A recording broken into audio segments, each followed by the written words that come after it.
So I don't know what you've heard, but Warner Brothers, so we're now, at this point, we are now, Ubisoft is screwed.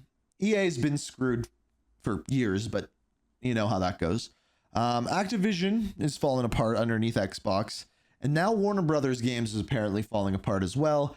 And for weeks now, we've been seeing kind of like the headlines of things like this, like it's over, AAA games are washed.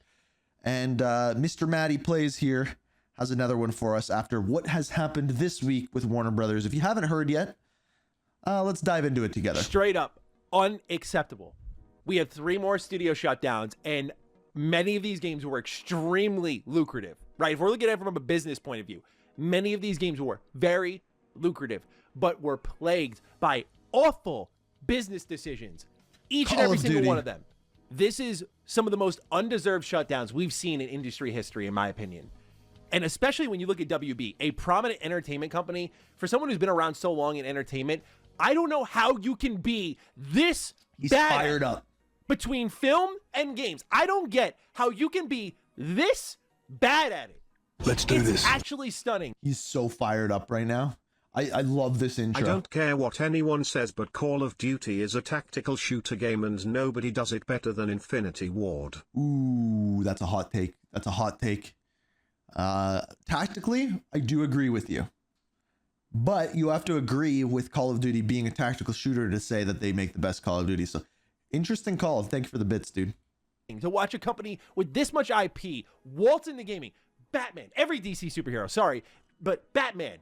You got Harry Potter, Game of Thrones, Mortal Kombat. You can stroll down the street just handing out these IP and raking money without ever creating one meaningful thing in your corporate life.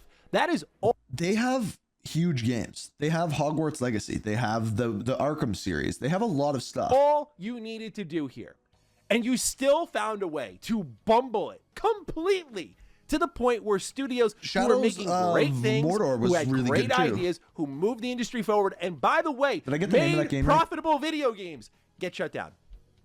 Unfucking real. Unfucking real. So yeah, ladies and gentlemen, consider that your warning. If you got young ones around, Sailor Mouth Matty's out, and he's about. So I'm all for it. We're going to talk about 3 studios that got shut down by WB Games today. Funny enough, we just covered them in a video a couple of weeks ago. We watched this video, so that's why I thought it was good that we would watch this one too. Look, I get it, like the YouTube titles and everything. It's really sexy to shit on Ubisoft. It's really sexy to shit on BioWare. I get it. I see where the viewership is, but WB Games absolutely, without a shadow of a doubt, was the most floundering games division at that time. 100%. The $400 million in the hole is like unbelievable to me. When you take Rocksteady, turn them into a live service developer. You look at the flop that MultiVersus version 2 was, and then on top of all of that, you MultiVersus was just a stupid decision. It's an X-Defiant decision. This is a great comparison. It's an X-Defiant decision where you start releasing a game or like, okay, we can make this a little better, pull it back for like a year, and then when it re-releases, everyone's like, been there, done that, seen this game. It's an X-Defiant decision. A bunch of games from WB Games Montreal, and then you reset development on Wonder Woman, and you're another $100 million in the hole. Yeah, so Wonder Woman, I'm sure he's going to talk about Wonder Woman, but Wonder Woman, I think based off of what I've heard about that one, it was probably a good thing that they reset development on it, but yeah, we're not getting the Wonder Woman game now. The fuck, man. Unbelievable. Let's read this report from Jason Schreier of Bloomberg, who has broken the news. Also, Jason Schreier, probably the most reputable game, I don't want to know if you call him analyst, but writer out there. He writes, Warner Bros. Discovery Inc. is closing 3 video game studios and halting work on a highly anticipated Wonder Woman title in a bid to boost the profitability of its interactive entertainment business. Monolith Productions, Player First Games, and Warner Bros. Games San Diego are being shuttered, according to... So Monolith, I believe, is the Mordor games.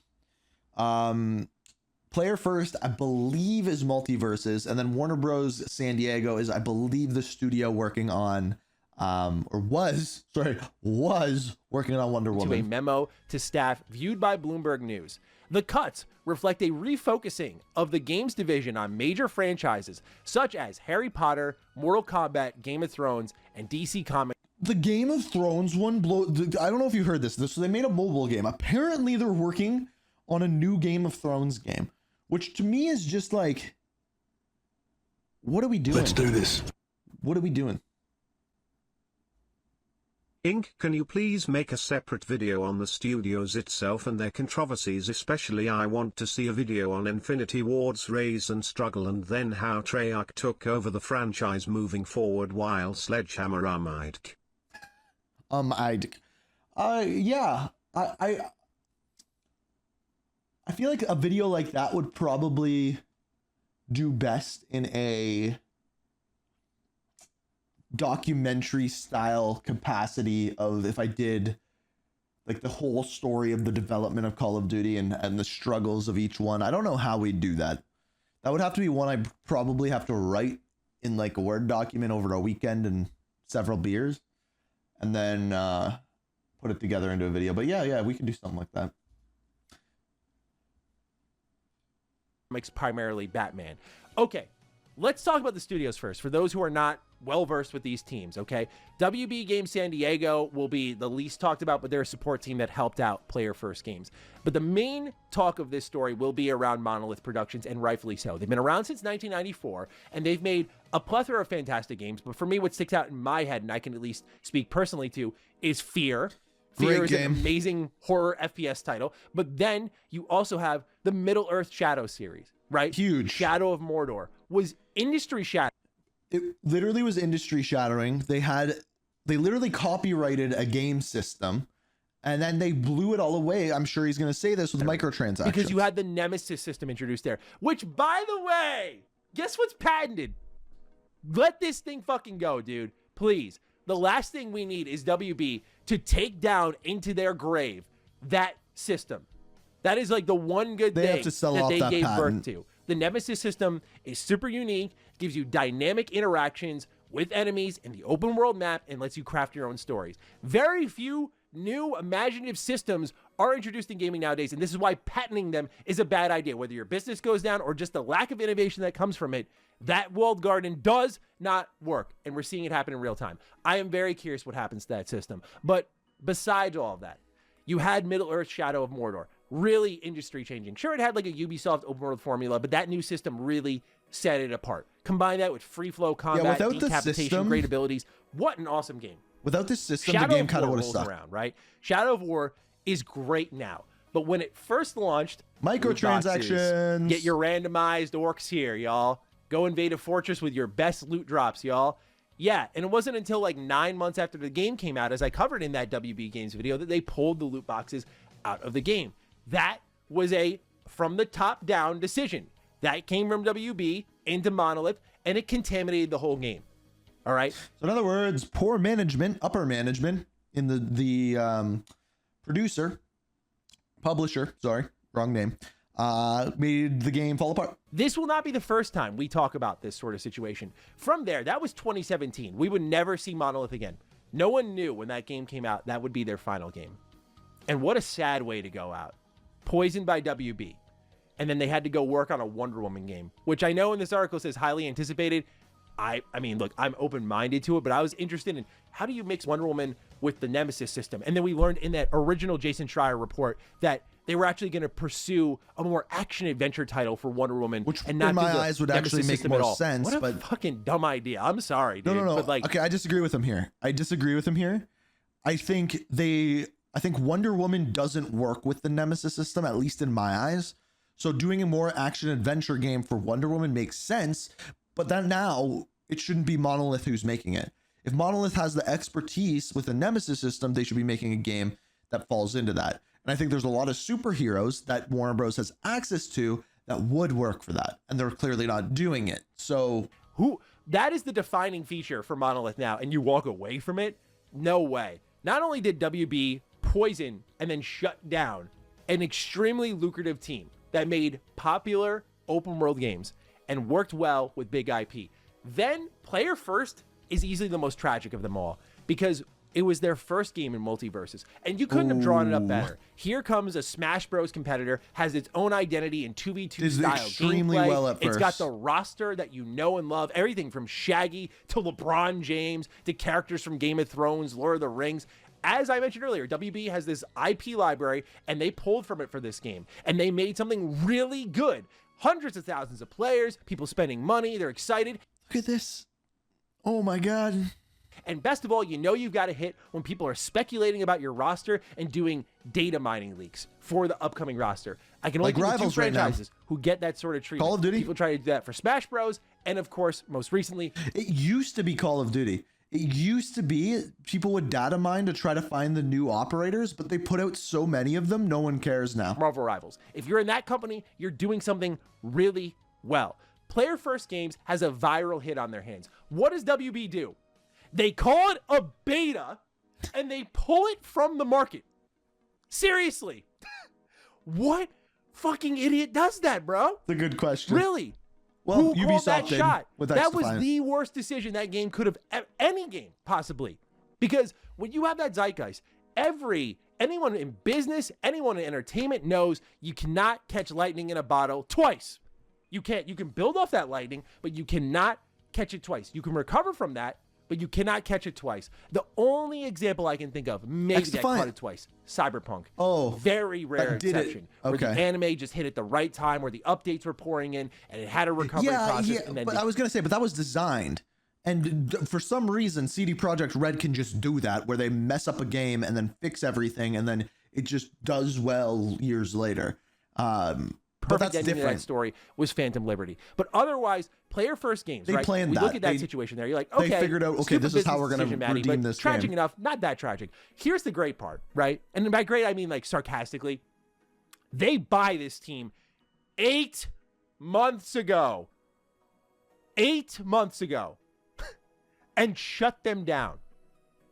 Like, by the way, before all of this, they relaunched MultiVersus, and of course it flopped because you took it away in its best moment and didn't let it grow into something before just ripping it off the market and try, hey, it's a beta, y'all. We're going to figure it out now. It's going to come back I don't even like. Why did they do that? Like, I don't. better than ever. No, it's not. No, it's not. Who convinced themselves this was a great idea? Probably the same person who convinced themselves that was a great idea to turn Rocksteady into a live service studio. Probably that same person. So they bring it back. It understandably flops. I don't blame Player First for it. Apparently MultiVersus 2.0, we'll call it, was still good, but it didn't have the zeitgeist. Look, that is a big... And like, this was a game that you could have turned into a live service really, really easily. Well, it was, but like, you could have turned it into something big. You just needed the characters to turn out, which they have the IPs on. So part of this industry, like it or not, the conversation fuels the player base. People want to be part of the next big wave. So, by the pulled way, it I was from wrong about Warner Bros. San Francisco. It was actually Monolith who's working on Wonder Woman. I the wave. It forgot to say failed. that earlier. They shut down support for it. I'm like, okay, what are they going to do next? And they shut them down. Like, after they bought them, and just 8 months later, now you didn't even get a year of shelf life. That's crazy. And now they're going to refocus on safe. Harry Potter, Game of Thrones, years after its relevance. You know when a good time for Game of Thrones video games were? Like the mid-2010s when the show was popping off. Maybe pre-season 8. That was a good time for Game of Thrones. Pre-season 8. And It now needed we're to be gonna do a Game of Thrones pre-season game? 8. That's what we're going to do. Get ready to read this statement from their head of games and streaming. It's funny to me. The quality of too many of our new releases has really missed the mark. JB Perret, head of games and streaming for Warner Bros., wrote in the memo. We need to make what some was wrong with the substantial quality changes of to our MultiVersus? portfolio/team structure if we are to commit the necessary resources to get back to a fewer but bigger franchises strategy. So what does this set up now? This sets up all or nothing projects all over the board. So if you're WB Games Montreal, you better perform. If you're Rocksteady, you better perform. Like these companies now, if you're NetherRealm, you better perform. There's no just doing There okay. is no, we have fallback options anymore. You've got to perform. We're in the business of making big hits. This has such Take-Two energy, but at least Take-Two has like an NBA 2K, a GTA, a Mafia. Like they have the things that can back it up. Yeah, Take-Two is allowed to do that. But when you look at WB and the quality of their output, Supposedly Rocksteady is working on a Batman Beyond game, but I don't know if Suicide Squad burned bridges. No, they're definitely, I would say almost 100% Rocksteady is working on a Batman game. It's just what? Lego games are scarcely seen now. I'm like, who are you kidding yourself that all of a sudden you're going to think by trying to do less that you're going to provide more? Here, I'm going to give you a freebie here. I'm going to give you a freebie on how you fix your business. You get the fuck out. Go. You get the fuck out, and guess what you do? You do what Marvel did. Because I don't like. I don't even like. The salt is just Marvel was awesome. deeply involved in putting out shit like the MCU games. Here's your Iron Man game. Here's your Thor game. Here's your Captain America game. And they all fucking suck, dude. And guess what happened? They realized that they were putting out products that were underwhelming. Oh, the Amazing Spider-Man games, at least the first one was decent. Second one was one of the worst games I've ever played. So they go through all that and they realize, hey, you know what? We're not good at this. Let's go and license our IP out to talented studios. Then guess what happens? Eidos Montreal makes Guardians I haven't played this, but apparently it was really, really of the good. Galaxy. Okay, Maddie, that one didn't do that well financially. Spider-Man, what, like 30 plus million copies sold, I think the first one did? That's absurd. And I know with licensing fees and stuff, you know, maybe it wasn't as profitable as people thought it may be, but ladies and gentlemen, this is what WB needs to do. You go, License you your maybe IPs. hand your IP to the teams that remain. Well, that's what But you go- that's what these people are talking about with Ubisoft too. Like licensing the Far Cry IP, licensing Assassin's Creed IP and stuff like that. Go and you let people who actually know the entertainment business, if your films in their direction as well. I mean, we paid attention during the Justice League era, right? We paid attention during that era, right? We knew what happened there, right? And it's happening in their gaming division. Now, the president, David Haddad, as I covered in that video about the AAA nosedive, had already left WB by this point in time. So a lot of people were blaming Zaslav. I don't know if that's fully the case. I think Haddad, who was the overseer of the gaming division, is more to blame in this case. In a statement to Bloomberg, a spokesperson for WB Games said the shutdown was not a reflection of the teams or the talent that consists within them. We've heard this a million times before. And then, last but not least, current and former employees blamed the weak slate of indecisiveness and a lack of vision under President David Haddad, who stepped down in January. So, as I said there is your finger point for the video. It was Who him. do you blame? It was him. This individual who turned Suicide Squad into a live service game, who let MultiVersus get ripped off Use the market. Indiana Jones which as an is, again, example, just- sure. You want to talk about indecisiveness? Right there. Living, breathing example. Right there. Clear as day. Wonder Woman game after you had two really successful Middle-earth games. I don't know how involved See, I Monolith disagree was in with that them on decision, this so one, I don't but- want to fully finger point on that one, but this definitely feels a little bit like a reach of, hey, you know, imagine if with all this tech you made something that was even more popular, which I'm like, how do you get more popular in Middle Earth? I don't know, but I'm just speculating. Insomniac almost made a Spider-Man game like Destiny/Suicide Squad, but it got pulled as Sony knew it would not be a good idea. Yeah, I don't know about that one like offhand, but man, I could tell you, I've said it before. I think Call of Duty should do a live service looter shooter. I really do. Spitballing here. At the end of it all, I gotta take a breath here. At the end of it all, you just lose a lot of great talent, man. Again, I sound like a fucking broken record, and I'm sorry, but like it's still true. Like, you're stepping into the industry. What does this tell you? That these big corps don't know ball, man. I was talking about it in my Patreon Discord. I was like, I think a lot of this comes down to like, yeah, it's always gonna be a tough business. You know, even indies, they have it tough, no doubt about it. But why don't you see indies collapsing? It's because we don't take on these gargantuan all or nothing projects. And because the people who are typically running the independent side of the business are passionate creatives who get what gamers are looking for and when they're trying to find it. We can't have these projects of fewer but bigger releases. Okay, WB, see you once every half a decade. That's worked for every other studio in the games industry thus far. Until you mess up. You know, that is why the indie business is thriving in a lot of ways, because they're delivering more regularly, more consistently, while AAA just is losing tons of talent. And as I've said before, what does this say to the kid who's in college studying game design, programming, art even? What does this tell them? It tells them that, maybe I'm going to disagree with them, but what it tells them is that you shouldn't be going into a AAA. You should be making your own game. And I think that's where a lot of people have gone. They go and they get their job at the big game developer, and then they work there and they're like, well, this isn't what I actually want to make. Tells them to pivot, to go the other direction.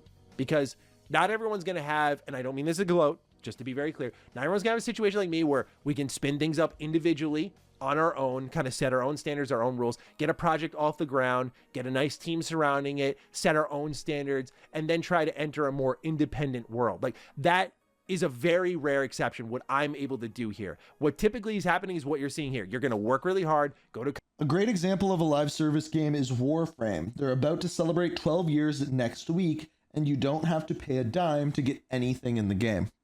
Yeah, that's an anomaly.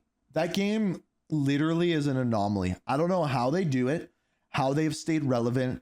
They have such a dedicated community. It is insane. Like, and I think Destiny kind of falls under that umbrella as well, but somehow Warframe's longer. I remember playing that game. I think it was it when the PS4 dropped that it came out, and it was like one of the only games that you could play right away. It's a wild, that's a wild situation on that game. Consumed by the corporate beast that doesn't know shit about the industry. And instead of actually picking projects that have a chance to succeed based on the talent of their employees and what they were, by the way, the school of trade of which they learned. Like, if you've studied single player open world design, that doesn't suddenly translate to multiplayer loot-based live service. True. It's just not how it works, man. But how could I expect WB to know that? How could I expect them to know that when they're probably going to try to turn the Batman 2 into a Gunverse Justice League contributor? Like, how do I ever expect them to figure that stuff out? You know, again, they need to get out. They need to go and start licensing this out. Okay, this isn't about fewer, bigger releases. This is about finding the right partner. Those are the words I, as a consumer, want to hear. This is about finding the right partner and letting them cook, and you just get to sit there, watch, and fucking bankroll the thing, bro. That's all you're good for. You're a fucking checkbook. Because I've watched a lot of his videos. I have never seen him get like this. Clearly, when you get involved in the creative side of things, as indicated by MultiVersus, you are nothing but a masterclass in creating fucking disasters. So why do you think you need to be involved any further? You've shut down 2 excellent studios, one which had one game come out and had a mega hit. I don't think any other industry would really have that happen. What more could you ask for from player first games, really? What more could you ask from them? All right, I'm not trying to deify these games. I'm not acting like MultiVersus didn't have its issues, but what more could you ask for? There also has to be more of a story behind MultiVersus, like why they shut it down. In game 1, what kind of standards are we setting for ourselves? That mega hits aren't enough. What more kind of standard can you set for yourself than Monolith, who's remained relevant since '94 when they were first created, and went on to make Middle-earth games that Same were age like as me, man. generational for people? What more can you ask for? Especially when these games sold well, were very popular, was talent to build off of, provided systems that would be shared. Hey, Rocksteady made this free flow system. You'd see it in the Mad Max game. You'd see it in something like Shadow of Mordor and more. Hey, you have this new Nemesis system. Share that technology with other studios. It's like these companies were moving things forward for you, bro. What more could they have done? But no, let's go make a Game of Thrones game in like 2028. I'm sure there's going to be tremendous interest for that if George R.R. Martin ever finishes the fucking series. He won't. He will never. Those books are not coming out. I've accepted that at this point. And like, do you know how good of a game you're going to have to make Game of Thrones relevant? Like legitimately, he's right when he says that this game needed to come out before season 8 did. Like, he's right. And like, The other thing is primarily Batman, by the way. So one thing we covered in a recent report on WB Games is that they canceled a Flash video game. Yep. And they were like, yeah, clearly running scared from the fact that the movie bombed, as reported. Not considering the fact that, like, the actor lost his fucking mind leading into the release of the movie. It was Ezra Miller, and kind of right? made it unappealing for people to even check it out. That didn't play a factor. Or that the movie was actually just not good. It was just that, no, like, Flash doesn't work for people nowadays. Like, imagine having that level of, like, blanket thoughts. Like, no nuance. That's gotta... Yeah, that's actually a good point. I think people actually really love the Flash. They just didn't like him, and then the movie wasn't good. Suck, bro. And so now, as much as I love Batman, I think there's room to explore the Bat family, although I think Gotham Knights missed the mark on that. Okay, I can get down with that. But does that mean no Superman game, no Flash game? Like, the amount of DC heroes that could be explored, but they're playing it so safe now. It's just so fucking sad, man. It really is. I'm so upset about this, clearly. But just also, it's like, what frustrates me more than anything is stupidity. That's the God's honest truth. You want to get to know me? That is something that will always and forever piss pissed me off is like, you idiots. This was so fucking avoidable. This is so fucking avoidable. All right, well, that's it. I got it all off my chest. I'm looking forward to hearing your thoughts down below. I'll catch you in the next one. Stay sexy, stay active. I love you all. Peace. Man, I have never seen him crash out like that. That was wild. I need more of that. I need that level of enthusiasm and like rage all in one. Maddie, if you somehow see this, I need more of that. I need more of that in my life. And it makes me want, when bad things happen, it makes me want to go to your channel. I will say that. That was awesome.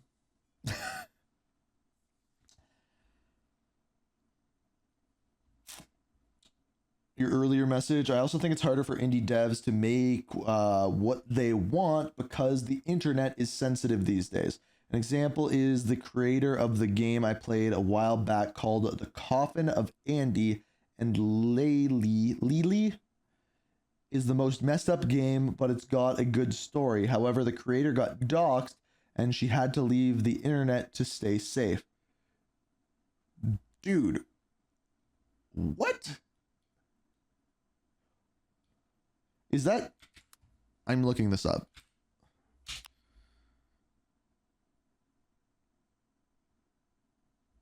So this has 23,000 5-star ratings on...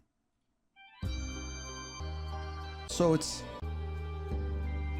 So a walk and talk adventure with light puzzling. Brother and sister practice cannibalism after witnessing a botched satanic ritual. Wow. What a plot point for a game. So they go cannibalism. Are they also like... And it's based off of a true story. Is that true? It's based off a true story. And I don't know why, but the images here look like they're like a brother-sister couple too. So like, I don't know if that's true, but...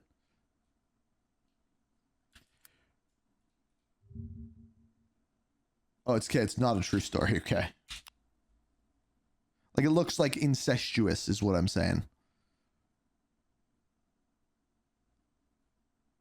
I've never heard of this game, but it's...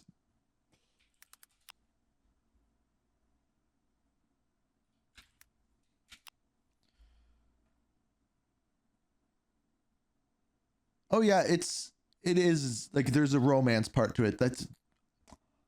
They went off the deep end with this one. Hasman Gold played it.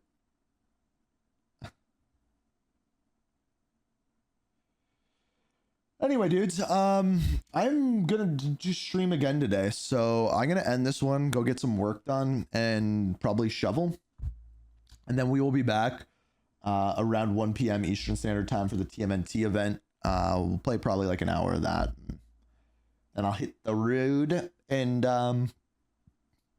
yeah.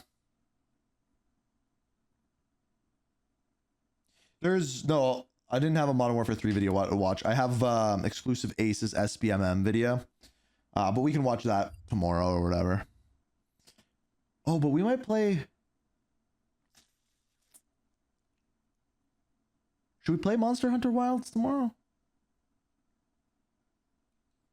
We might play Monster Hunter Wilds tomorrow, so... Not sure about that one. We'll watch... I have videos, watching videos go up every single day, so there'll be time for it. But anyway, I'll be back at 1. See you guys then, and later, dudes.